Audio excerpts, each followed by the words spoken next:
ఆకాశం బోసిపోయింది. ఉదయం సాయంత్రం సందడి చేసే పక్షి జాతి కనబడకుండా పోయింది. మేఘాలకు అతుక్కున్నట్టు ఎగిరే ఈ పక్షుల కోలాహలం అంతరించిపోయింది. ఆ కిలకిల శబ్దమే మూగపోయింది. పక్షులు రాకలేక నేనేం తప్పు చేశానని ఆకాశం ప్రశ్నిస్తోంది. తనలో తాను తలుచుకుని కుమిలిపోతోంది. జాగ్రత్త పడకపోతే మానవ జాతికి కూడా ఇదే గతి పడుతుందని హెచ్చరిస్తోంది. ఒకప్పుడు తల ఎత్తి పైకి చూస్తే ఎక్కడ చూసినా బారులు తీరిన పక్షులు దర్శనమిచ్చేవి. అవి వరుస క్రమంలో అలా వెళుతుంటే చూపరులకు ఆనందం కలిగేది.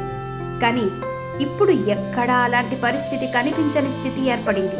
దీనికంతటికీ కారణం మానవ జీవన విధానంలో వచ్చిన మార్పులేనని అంటున్నారు.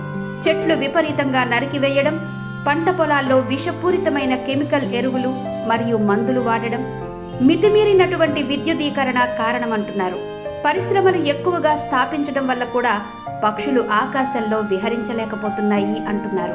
పక్షులకు ముఖ్య ఆహారమైన చిన్న చిన్న విత్తనాలు, గింజలకు సంబంధించిన పంటలు నేటి కాలంలో పండించకపోవడం కారణమంటున్నారు. వీటన్నిటికీ మించి ఇటీవలి కాలంలో వాతావరణంలో విపరీతమైన వేడిని కలిగించే సెల్ ఫోన్ టవర్లను అధికంగా నిర్మిస్తున్నారు.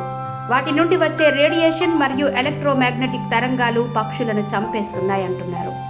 వాయు, ధ్వని, నీటి కాలుష్యాల వల్ల కూడా పక్షి జాతి అంతరించిపోతుందని శాస్త్రవేత్తలు అంటున్నారు.